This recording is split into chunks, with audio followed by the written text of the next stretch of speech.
contest that vote with everything I've got.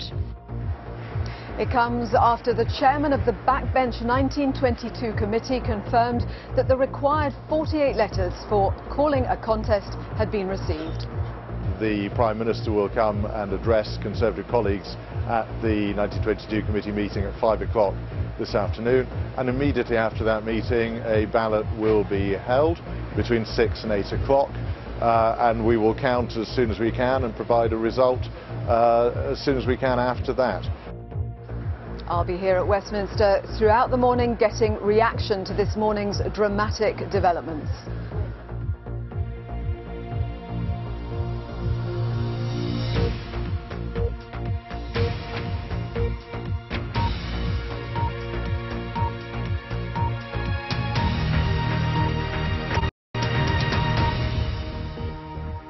Hello, welcome to a BBC News special from Westminster amidst dramatic news this morning that the Prime Minister Theresa May will face a challenge to her leadership of the Conservative Party. In the last few minutes, in a statement in Downing Street, the Prime Minister vowed to contest the vote with everything she has got. Events moved rapidly this morning. Earlier, the chairman of the backbench 1922 committee, Sir Graham Brady, confirmed enough Tory MPs had written to him to trigger a vote of no confidence in Theresa May, set to be held tonight. The Prime Minister will address the 1922 committee at 5 o'clock. A ballot will be held shortly afterwards between 6 and 8. Mrs May must win the support of at least half of the Conservative Parliamentary Party to avoid a leadership contest. If she loses, she will not be able to stand in that contest. If she wins, she's safe in her position for a year. Well, here is what the Prime Minister had to say. Sir Graham Brady has confirmed that he has received 48 letters from Conservative MPs, so there will now be a vote of confidence in my leadership of the Conservative Party. I will contest that vote with everything I've got. I have been a member of the Conservative Party for over 40 years. I've served it as an activist, councillor, MP, Shadow Minister, Home Secretary, and now as Prime Minister. I stood to be leader because I believe in the Conservative vision for a better future, a thriving economy with nowhere and nobody left behind, a stronger society where everyone can make the most of their talents, always serving the national interest. And at this crucial moment in our history, that means securing a Brexit deal that delivers on the result of the EU referendum, taking back control of our borders, laws and money, but protecting jobs, our security and our precious union as we do so. Through good times and bad over the last 2 years, my passionate belief that such a deal is attainable, that a bright future lies ahead for our country, has not wavered, and it is now within our grasp. I spent yesterday meeting Chancellor Merkel, Prime Minister Rutte, President Tusk and President Juncker to address the concerns that MPs have with the backstop, and we are making progress. I was due to travel to Dublin this afternoon to continue that work, but will now remain here in London to make the case for my leadership with my parliamentary colleagues. A change of leadership in the Conservative Party now will put our country's future at risk and create uncertainty when we can least afford it.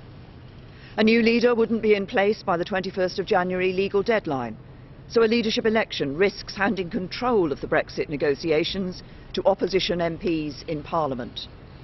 The new leader wouldn't have time to renegotiate a withdrawal agreement and get the legislation through Parliament by the 29th of March, so one of their first acts would have to be extending or rescinding Article 50, delaying or even stopping Brexit when people want us to get on with it.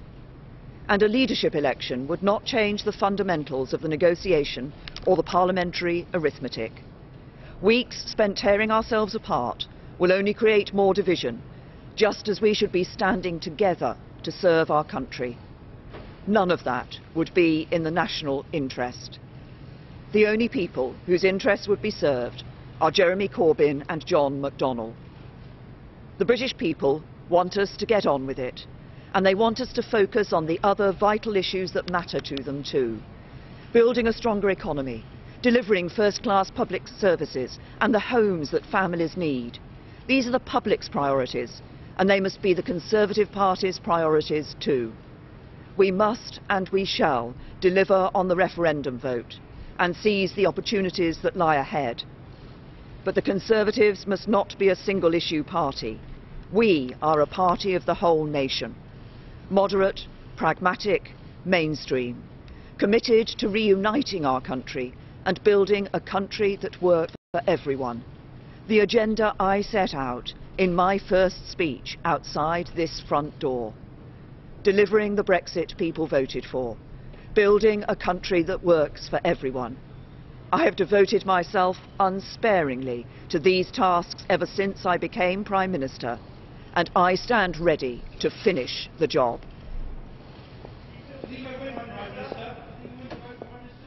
Absolutely defiant Prime Minister in Downing Street a little bit earlier. We also heard from Graham Brady, the chairman of the 1922 Committee of Conservative Backbenchers, which is the body that will be managing the process going forward. He talked about the meeting he had with the Prime Minister last night. I think you can draw from the fact that she was keen to move ahead swiftly, to resolve matters. I think she was keen to get on with her job and get on with the business of government, and clearly having massive speculation about whether or not there would be a confidence vote was unhelpful, and also having a protracted period between the announcement that a vote would take place and that vote taking place would have been a very difficult time and not conducive to getting on with the job. So I think it's entirely in keeping, I have to say, that she was keen to proceed swiftly and get matters resolved. Graham Brady, he is going to be overseeing the process later. It all starts with Theresa May addressing his committee at 5 p.m. Let's get the thoughts now of the Tory MP Bill Cash, a prominent Brexiteer. Hello. Hello. So what do you think? This leadership contest is going ahead? Yes, and I think it's necessary. I made a strong speech about this yesterday in the House of Commons about the withdrawal agreement. It's quite clear that the House of Commons won't accept the withdrawal agreement. It's extremely defective in a whole range of areas. It's not in the national interest. We would not get control over our laws, which is what she promised. In fact, she said, we will not truly leave the European Union unless we get control of our laws. That will not happen under this agreement. It will also be inconsistent with the Withdrawal Act, which we passed only in June this year.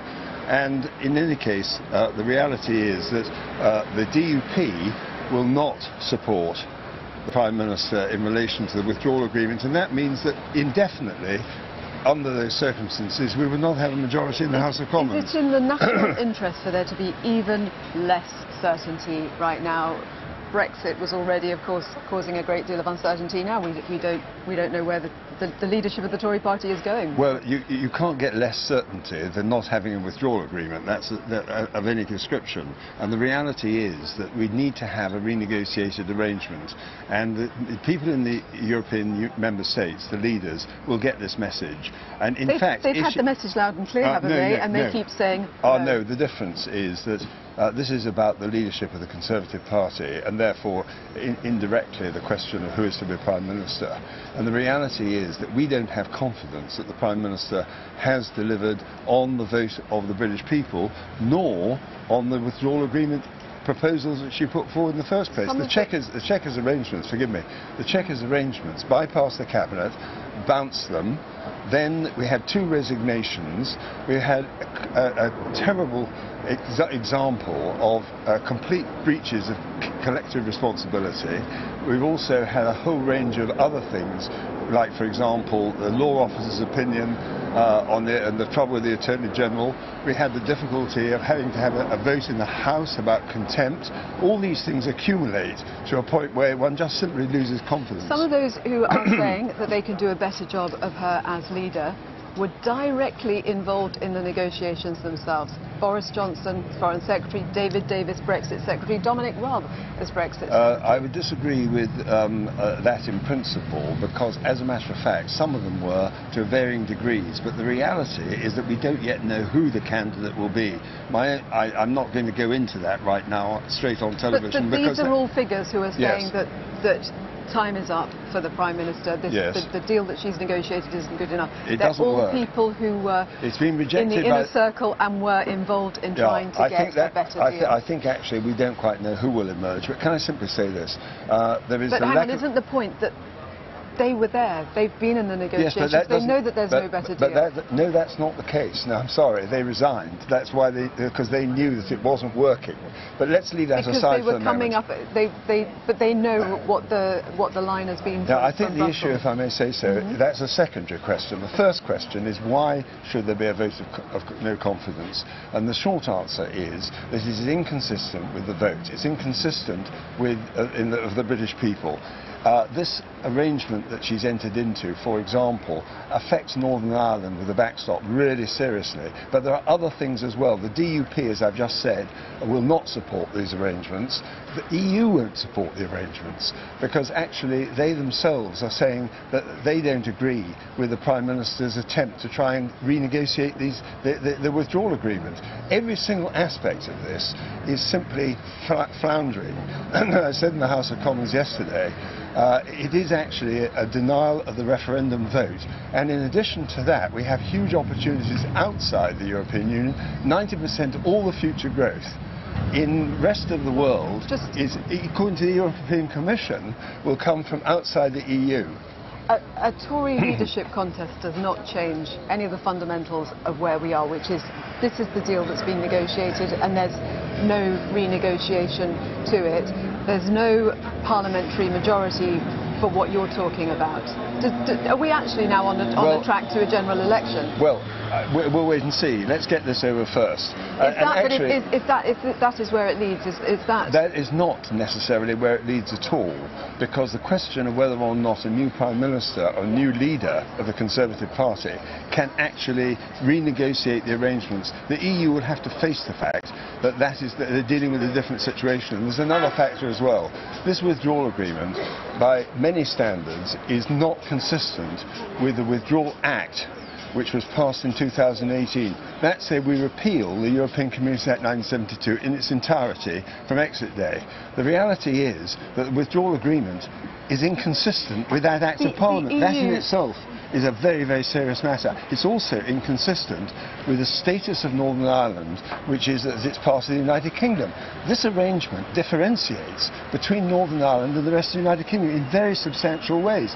So on two major constitutional issues, it does actually contradict our constitutional arrangements. This withdrawal agreement is a really bad deal, and it's in fact been rejected by the House of Commons in principle. You saw what happened. That's why they pulled the vote. So she's not going to get the withdrawal agreement through the House of Commons, and they're not going to be able to make any changes that make any substantial difference. And you saw that from the reaction of the EU yesterday. You effectively want no-deal Brexit? I'm saying that if that's where it takes us, then we would have to be in a position, subject to renegotiation. It is possible, and Prodi was saying only a couple of days ago, he thought that there could be a renegotiation. He knows a lot about how they actually work. There is no time for renegotiation. Well, actually, that's not true. Unless the clock is stopped. What about rescinding Article 50, which is what Theresa May was talking about? No, I wouldn't say rescinding Article 50. I don't think that's right. There is this question about extension of time, but that would require, I believe, primary legislation, which would mean that you would then have to take an Act of Parliament through So in the time frame that we're in, the only realistic option is actually a no-deal Brexit. Well, the way that you're talking. I'm saying that is I'm not afraid of a WTO deal. It's not a no deal, it's the WTO deal. And in those circumstances, I believe it is possible. We've had an enormous number of debates and discussions about all that. There are many very, very eminent economists who believe that the WTO deal is good for the United Kingdom. The reality is that that is a step further down the line. So you say, sorry, just to pick you up on that, because you say you're not afraid of a WTO. On the evidence that I've seen from the experts in relation to trading arrangements. Have you read the experts who say that actually it would result in the economy being £200 billion worse off compared with existing rules? But that assumes that we're not going to have these massive opportunities that come out of benefits of being able to trade across the world. This current arrangement, this current arrangement would not allow us to implement trade deals throughout the whole of the rest of the world until at least 2020. When you say that, it sounds like we have a trade situation with Europe and we don't have any trade arrangements with the rest of the world, and if we leave Europe we suddenly get the opportunity to negotiate that. That's not true, is it? We've got lots and lots of trade agreements with the rest of the world as a result of membership of the EU, and they will go by the wayside. But it's controlled by the European Commission because they determine the trade policy overall. But you know something? All this talk about the single market, and don't forget we had a manifesto commitment on this, a manifesto commitment not to stay in the single market, a manifesto commitment not to stay in the customs union. Both of those are being contradicted by these arrangements in one shape or another. But actually, let me put this, in the single market arrangements, the reality is that we have a £95 billion deficit with the other 27 member states, whereas, for example, Germany has a trade surplus with the same 27 of £104 billion. So actually, it's not what people make it out to be. But we would obviously continue to trade with Europe, because that's inevitable. They need to trade with us as well. But we're not going to get better terms, are we, than the terms that we currently have for trading with Europe, and as part of being in the EU, the clout that there has been in negotiating trade deals with other countries, we'll be on our own trying to negotiate. We're not going to ever negotiate better terms, are we? This takes us back to the question of control over laws and the manner in which those laws are made. Actually, as chairman of the European Scrutiny Committee, and I've said this many times in the House of Commons, the reality is that we will not get control over our laws, and what's going to happen in the short term, and probably in the indefinite term, on the present arrangements, because there's no guarantee that the arrangements under the withdrawal agreement won't be indefinite, that the decisions will be taken by other 27 member states sitting around the council chamber in the Council of Ministers. We won't be there. They will make the decisions according to what they want. We will not influence them in any shape, form or another. And in addition to that, there won't even be a transcript of the basis on which the majority voting or consensus is arrived at. It's a complete abrogation of a control over our laws. And that's what she herself said was the one thing that would demonstrate whether we left the European Union or not. Who do you think should be leader of the Conservative Party? I'm not going into that one today. It's very kind of you to ask. But I mean, you know, well, there are a number of people making clear they want to stand. Well, I mean, there are people with very substantial qualifications. I think that Dominic Raab has a lot going for him. He resigned in principle. He made the very important point in relation to the letter of resignation that he thought that this arrangement in relation to our manifesto, in relation to everything that had been said, was a breach of public trust. And I think that's actually really what a lot of people are very concerned about. So a quick final thought, because if there is to be a leadership contest, isn't it right that it's done as quickly as possible? It will be. So would the most sensible thing for the party to be to try to ensure that the Brexiteers can coalesce around one candidate, that they can decide it amongst themselves, and likewise on the other way? Well, can I say, I think that is the trend. It's all happening very quickly at the moment. I think that is the trend, and I do think that one candidate will be the best answer, but I can't make predictions about that at the moment, and I'm not going to settle on any one candidate, if I can put it quite bluntly. You mentioned Dominic Raab. I did mention him because I think he's got very, very good. He also knows and understands the EU because he was a Foreign Office lawyer actually dealing with all these sort of questions when he was Secretary of State. Boris Johnson was the Foreign Secretary. Yes, I know, but this is very much a legal question. I mean, you've heard the lawyers, and I mean, everybody knows this is ultimately not only a political question, but a legal question. And I think Dominic Raab has got very, very good credentials on that. He had the experience of being Secretary of State. He said he was hoodwinked by the government, by effectively the Prime Minister, by the civil servants. And David Davis said he was bypassed. The breakup of collective responsibility is simply amazing in British constitutional history. I've never seen anything like it. And it really is quite an extraordinary... This is one of the reasons why this vote of confidence is necessary. So I think we should just get on with it this evening. Yep, and that's exactly what Theresa May has said, isn't it? She said, let's get on with it. Thank you very much. Thank you very much. Thank you. Well, let's go to our assistant political editor, Norman Smith, who is in Downing Street. Another day of high drama, Norman.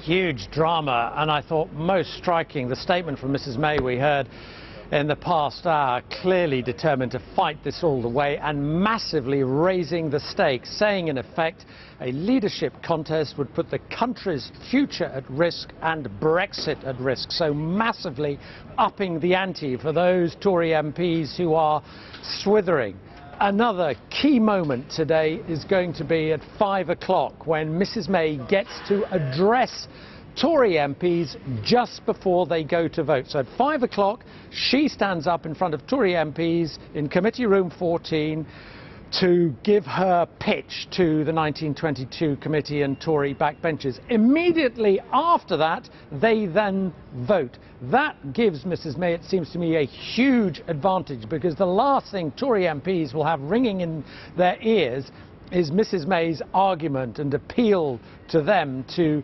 her as leader. But the stakes are absolutely colossal. As I say, we've already heard from one cabinet minister this morning saying that if Mrs May is toppled, then Article 50 will have to be delayed. In other words, at the very least, our departure from the EU will have to be put on hold, because any new leader would not be in place before possibly the end of January or even February. Now, that is contested by Brexiteers. They say you could have a high-speed leadership contest all done and dusted over the Christmas recess, new person in place for the start of the new year, new leader, new deal, start again, change the dynamic with the EU, get a better Brexit deal. So absolutely massive stakes, and what is at issue is not just Mrs May's leadership, but Brexit itself. What are the chances of her surviving tonight? I think it's going to be close, very, very close. Talking to those who are sort of supportive and friends of hers, they insist one vote, just one vote, is enough. Technically, yes, it is enough. I suspect a lot of people would take the view that if you had, I don't know, 130 or so out of the 316 Tory MPs voting against her, that would be such a cataclysmic loss of faith. It would be hard to carry on. There's also a question mark about whether the EU would really be prepared to engage with the Prime Minister, given the sort of lack of support she had in her own party. However, just going back to that statement by the Prime Minister, I mean, it seems pretty clear to me she feels there is a sense of duty for her to deliver on what she regards as a deal in the national interest. So I think in her mindset, she too is of the view that one vote will be enough for her to continue. Now, in practical terms, that could be awfully, awfully difficult. It's quite conceivable that cabinet ministers would say, hang on a moment, this really is not going to work. If you try and go ahead on that basis, there's no way you're going to get your meaningful vote, your deal through anyway, so when you put it to the House of Commons, it'll be voted down, then what? But from her perspective, and certainly from the perspective of her allies, the way they are pitching it at the moment is a simple majority is enough to retain her as leader and Prime Minister. Just explain the thinking on the Brexiteers side and the Remainers side, because they're not happy with what she has come up with. And everybody's saying, well, let's renegotiate. Europe has made clear there is no renegotiation. Does that leave the Brexiteers in a position where they ultimately say, and this is what I've been hearing from several Brexiteer MPs this morning, well, let's just leave on World Trade Organization terms, i.e. no deal Brexit? There are differing views amongst different camps of Brexiteers. It is absolutely true. There are some Brexiteers I've spoken to who say, hey, what's the need for a rush? We can have a long leadership contest, in the belief that that will drag out more time and we will inescapably move towards March the 29th and leave without a deal. There are others who, while they don't think no deal would be cataclysmic, nevertheless think there would be severe economic damage and do want to avoid it. Their argument is that the decision to delay the meaningful vote really was a sort of tipping point for many of them, not just because of the impression of a government on the back foot, in disarray, Prime Minister unable to put a deal before Parliament, but because of Mrs May's tone during that debate. And what they wanted was for Mrs May to sort of discover her inner Margaret Thatcher and to say, in effect, I hear what you're saying, I get it. We've got to get rid of the backstop, and that is what I'm going to tell the EU. Instead, what they heard was a Prime Minister saying, well, it's all very difficult. We'll try and get some clarifications, some sort of notification to spell out how the backstop might work. In other words, they thought Mrs May was just carrying on as the supplicant, going on bended knee to the EU, and they take the view that the problem is not the deal, it is actually the negotiator in Mrs May, and their view is that we are simply not going to get a better deal if Mrs May remains the negotiator, because they say she simply does not have the sheer brutal resolve to drive through a hard-nosed negotiation, and the only way you get a new deal, they say, is to get a new leader. And if it were to go down that path of trying for a new deal, is there any alternative to actually stopping the clock and stopping Article 50, rescinding Article 50? I mean, very, very difficult, because time is so narrow. If you go along with the Brexiteers' game plan, namely no confidence vote tonight, parliamentary leadership hustings next week, vote for party members over the Christmas recess, new leader in place for the start of the new parliamentary term, I think on January the 7th. So you're into the second week of January. New leader goes to Brussels and says, forget all you've heard before, we're not putting up with the backstop. I imagine Brussels are going to say, well, think again, my friend, we've been negotiating this for 21 months. If you think you can just come here, bang the table and change everything, that's not happening. So you're then in a situation where either we do drift remorselessly towards no deal, or you revoke Article 50, or there has to be some sort of Damascus conversion amongst EU leaders who suddenly repent of their previous insistence on a backstop and say, you know what, it's absolutely fine. I would think the likely default scenario would surely be delay, to buy whoever is the new, if there is a new leader, a new Prime Minister, to buy them some time, because otherwise, and you know the way the EU works, I mean, it moves, inexorably slowly. The idea it could suddenly, bring everything together with a revamped free trade deal, and then also get all the other EU countries to sign up to it. You can absolutely guarantee the French would be humming and hawing and saying, hang on a sec, we rather like the look of your fish, we're not going to do this deal unless you give us access to your fishing waters. The Spanish would say, wait a moment, we've got issues about Gibraltar. I mean, it's very hard to see how, even if hypothetically the European Commission were to, as I say, have this conversion towards accepting a free trade agreement, that they could get all the other EU leaders lined up to agree it, and then you would have to get the European Parliament to approve it all before leaving date. I would think that is stretching the bounds of credibility. So it seems to me the default, if it is not to be no deal, would have to be delay, which would mean revoking Article 50 and buying more time. Norman, we've lived through dramatic political times. How does this compare with previous dramas? It's right up there. I mean, it is just extraordinary. Every day is another tumultuous day, and every day you come into Westminster and you think, well, surely today it will calm down a bit, but it just goes up another gear. But let's be honest, Mrs May could still win this vote. It is possible that Tory MPs might just balk at the enormity of the upheaval they would now be embarking on were they to oust the Prime Minister. So, it's not inconceivable that Mrs May wins. She's then in position for another year. And if she is the Prime Minister who delivers on Brexit, no doubt her aides would argue that could provide her with a Brexit bounce. Philip Hammond has already talked about a deal dividend for the economy. There would be greater certainty, greater confidence. Who knows, frankly, it could be a defining moment for the Brexiteers. Were they to lose tonight, maybe it is they who would be vanquished. But either way you cut it, when we get to 9 o'clock, and we're told the result will be announced at 9 o'clock this evening, it is going to be, one way or another, a defining moment in the course of this country. Less than 12 hours away. Norman, thank you very much. Let's get the thoughts of a Labour MP, Stephen Doughty, no doubt looking on to what's going on in the Tory party. With what? What sentiment?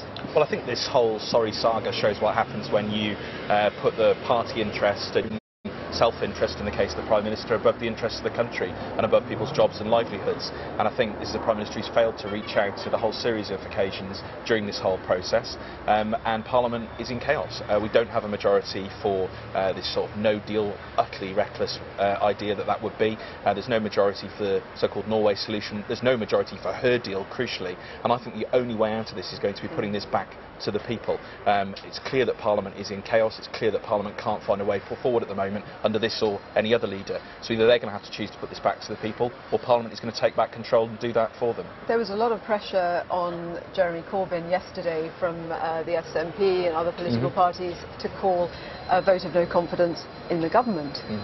Does that, I mean, I guess that could still happen? Well, inevitably, inevitably it will happen. Inevitably it will happen, because the reality is now is that the Prime Minister is going to be fatally weakened by this, I believe. She's going to have to come back and show she has the confidence of the House. And of course, if she's replaced, then any new leader coming in would have to face that vote as well. Is it conceivable that a vote of no confidence in the government could be called at the same time as this leadership contest is unfolding? Indeed it could, and that's ultimately for our front bench and for our leadership to decide on the timing of that. I'm not going to tell them when exactly they should do that. Would you like it, I mean, potentially it could happen today. Would you like to see that happen? It could happen today, it could happen tomorrow, it could happen next week. I mean, would that be right for the country? Well, I think we need to be clear whether we've got a government. We've got to be clear whether we've got a government able to command a majority in the House and able to command a majority of the country with a way forward out of this Brexit chaos. So on that basis, then, you do need to see leave the leadership contest to roll forward, don't you, to see where everything lands? Well, as I said, I'm not going to specify a time or a date, but I think one thing that's very clear in all of this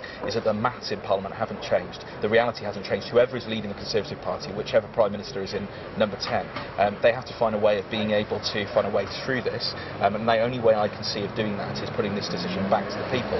It's clear that there is just chaos and division in Parliament, and people are looking on this aghast. It's their jobs, their livelihoods and their prospects that are now being put at risk by an internal fight, an internal battle within the Conservative Party. The deal that has been agreed is the only deal, Theresa May says. Europe says it's the only deal. There is to be no renegotiation. It was clear yesterday when Theresa May went and put the case forward. It was clear then where this country is politically, and still the message was, you've got the best deal. The only alternatives to that are no deal or remain. Well, I think no deal would be utterly absurd. I think it would be catastrophic, and I think those MPs who are suggesting it, I've heard some this morning suggesting it, are utterly irresponsible. That is gambling with our country's future, not just with our economy but with our security, and it is absolutely clear that it's only a handful of MPs who are suggesting that as an option. So if we reject that as an option, if we're not accepting her deal, well then what is the way forward? I think the way forward is putting this back to the people, letting them choose between a deal, leaving with a deal, or the deal that we have already. And many of my constituents have been telling me that whatever way they voted, and many of them voted leave, and I totally understand and respect that. Many of them gave me very good reasons why they voted leave, but they're looking at this chaos. They're looking at the chaos in that building over there. Hang on, so and they're saying your that they want another vote. You think no deal would be wrong? I think it would absolutely. You don't like this deal. You'd like there to be a referendum, no deal or this deal? No, I'd like to be a referendum. I'd like this to be a vote. I'd like to be leaving with a deal. I think there could be a number of deals. I mean, that people have talked about other options that are out there, but the reality is that in the end we have to look at whether we want to keep the deal that we've got. And I think a lot of people are looking now as this country seemingly sort of hurtles towards a precipice without a driver in the seat. They're saying, wait a minute, I want to stop. I want to get off this.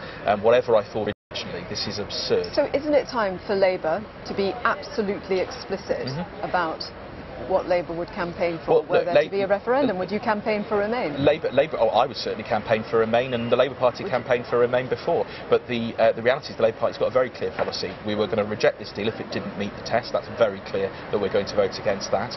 We obviously thought then there should be a vote of confidence, a general election. If that's not possible because of the Fixed Term Parliament Act, I'd love to see a general election that removed this government for all sorts of reasons. But if that's out of the way, it's very clear in the Labour policy where we go next, which is putting this issue back to the people in a public vote. I mean, the sticking point with this agreement in the Commons is the backstop. For some people. For some people. I mean, for the Labour Party, many of us don't backstop whatsoever. This is an obsession of certain Conservative MPs, and actually the disquiet about this deal goes well beyond this. I mean, I'm not going to vote for the deal because it makes my constituents poorer, it makes them less safe, and actually instead of drawing a line under this, it will make Brexit go on and on and when you on say and on. you don't have any issue with the backstop, you don't have an issue with there being a border between Northern Ireland and No, I do have an issue with there being a border. The whole point of the backstop is to prevent there being a border.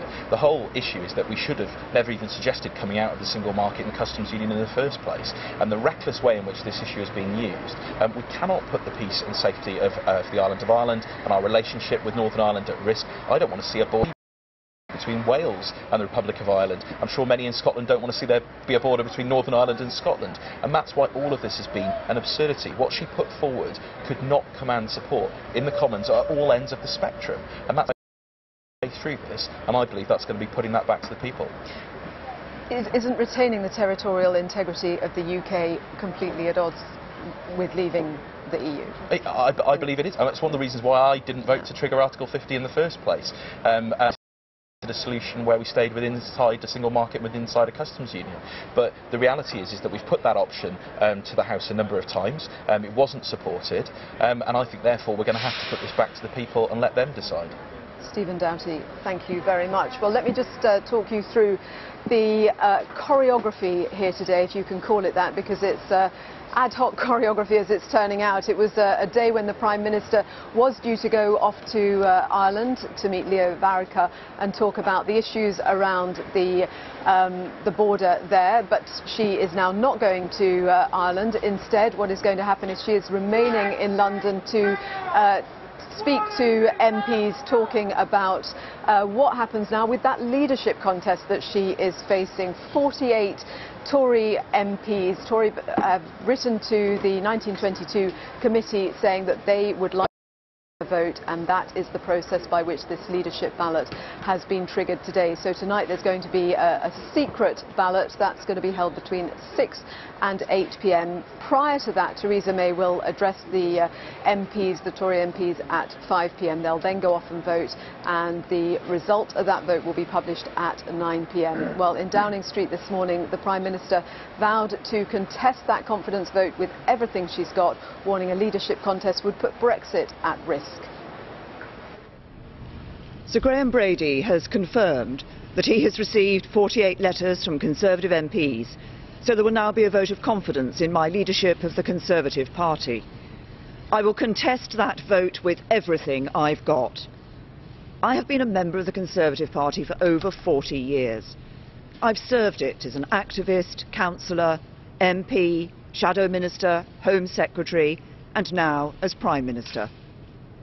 I stood to be leader because I believe in the Conservative vision for a better future, a thriving economy with nowhere and nobody left behind, a stronger society where everyone can make the most of their talents, always serving the national interest.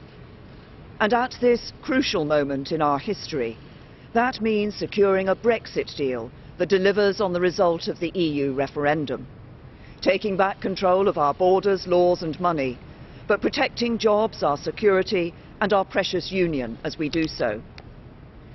Through good times and bad over the last 2 years, my passionate belief that such a deal is attainable, lies ahead for our country, has not wavered, and it is now within our grasp. I spent yesterday meeting Chancellor Merkel, Prime Minister Rutte, President Tusk and President Juncker to address the concerns that MPs have with the backstop, and we are making progress. I was due to travel to Dublin this afternoon to continue that work, but will now remain here in London to make the case for my leadership with my parliamentary colleagues. A change of leadership in the Conservative Party now will put our country's future at risk and create uncertainty when we can least afford it. A new leader wouldn't be in place by the 21st of January legal deadline, so a leadership election risks handing control of the Brexit negotiations to opposition MPs in Parliament.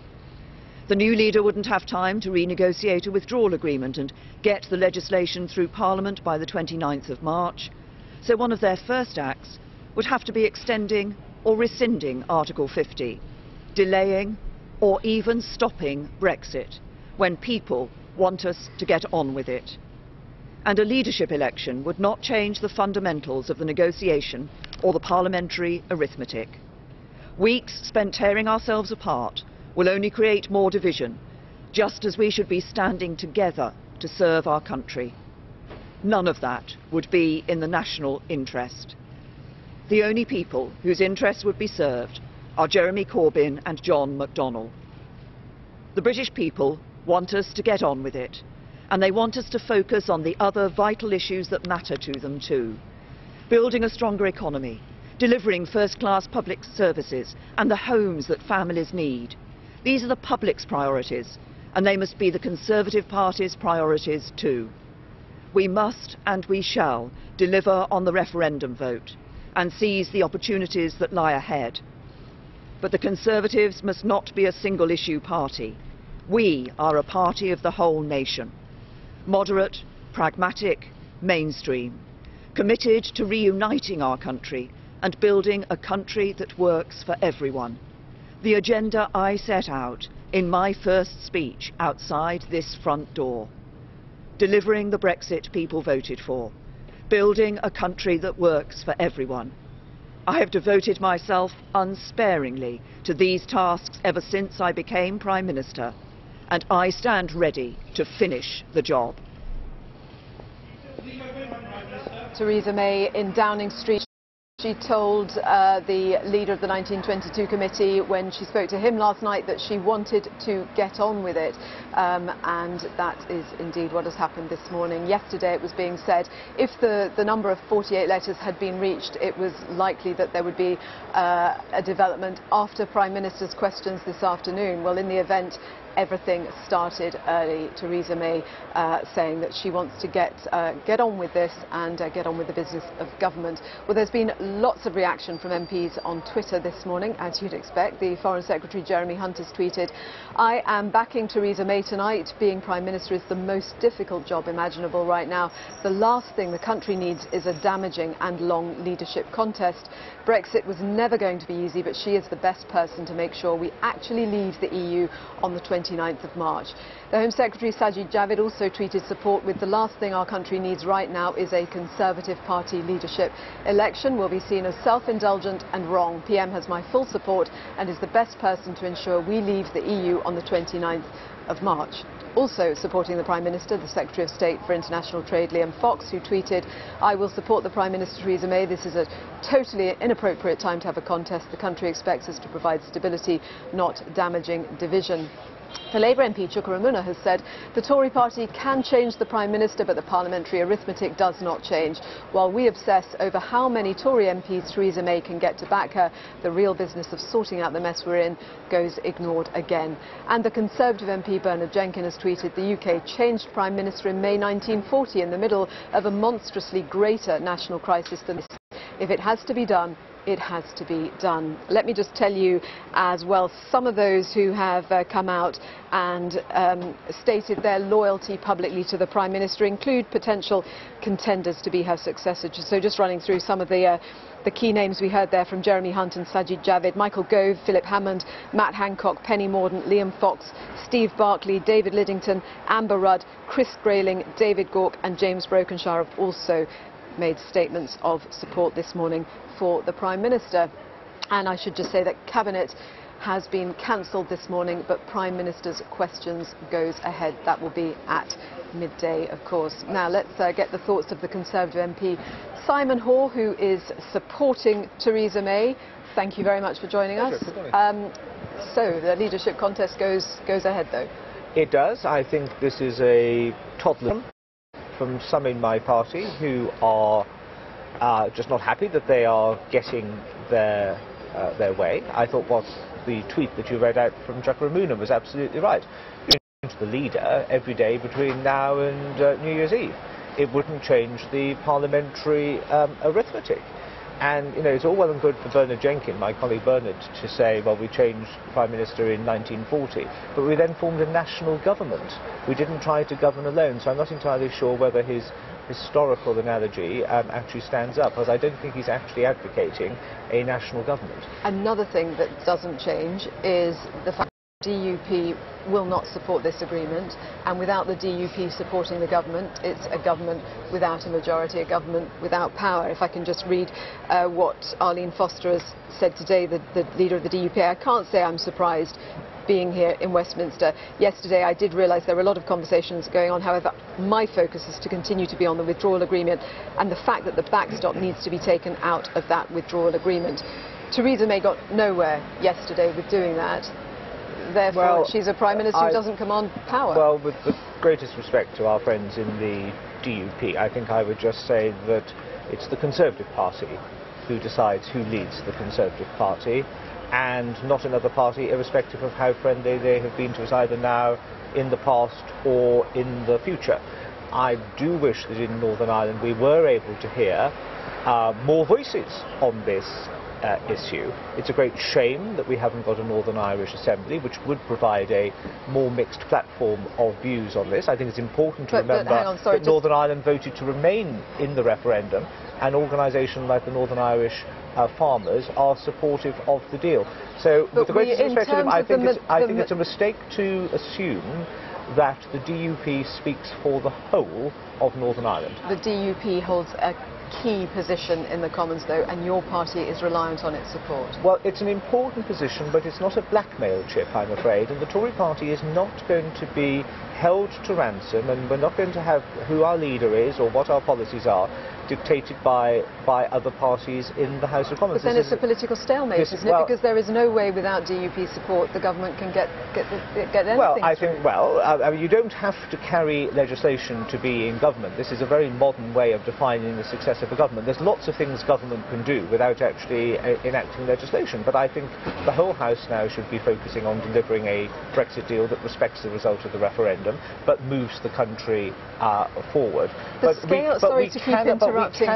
cannot be blackmailed by people who just don't happen to like the direction of travel and are not fully aware or not prepared to wake up, smell the coffee, look at the arithmetic in the House of Commons and say the vast majority of MPs, irrespective of party, are in favour of the European Union's relationship with the UK ending, but that we leave that relationship with a deal.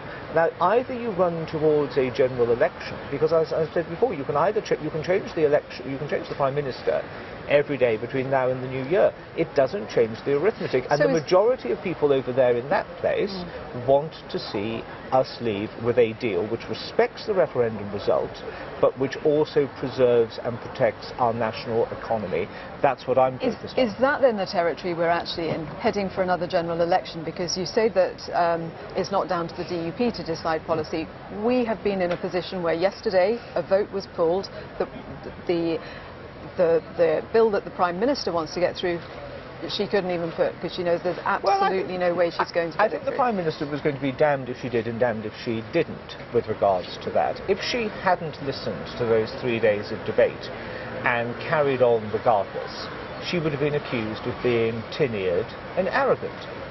Because she did listen, and she said, look, there's a major theme coming through many colleagues on all sides of the House with concerns about the backstop. I'm going to press the pause button on this debate, not cancel it, press the pause button on the debate, and I'm going to go back and see if I can get clarification, greater assurance, which may help Parliament come to a majority view to support the deal. I think that is the actions of a responsible statesperson who is thinking about the national interest and is trying to square an incredibly difficult parliamentary circle. I think she should be applauded rather than condemned. Simon Hawes, thank you very much. Thank you. Well, let's go to the BBC Newsroom and bring in our business correspondent, Dominic O'Connell. How are the markets reacting, Dominic? Well, they're hardly reacting at all. The pound is slightly up against the dollar, but only a smidgen, mainly on the back of those comments by David Gork earlier that the Article 50 process may have to be delayed if there is a leadership contest or when there's a leadership contest. But by and large, the basic problem is that markets don't know how to price the outcome. As your guests have been saying, the arithmetic in Parliament hasn't changed. They're no clearer, really, on whether there'll be no deal, a managed deal, Theresa May's deal, or a second referendum. So with that with that number of outcomes, they can't really make up their mind to the markets. Pretty muted reaction to this leadership contest.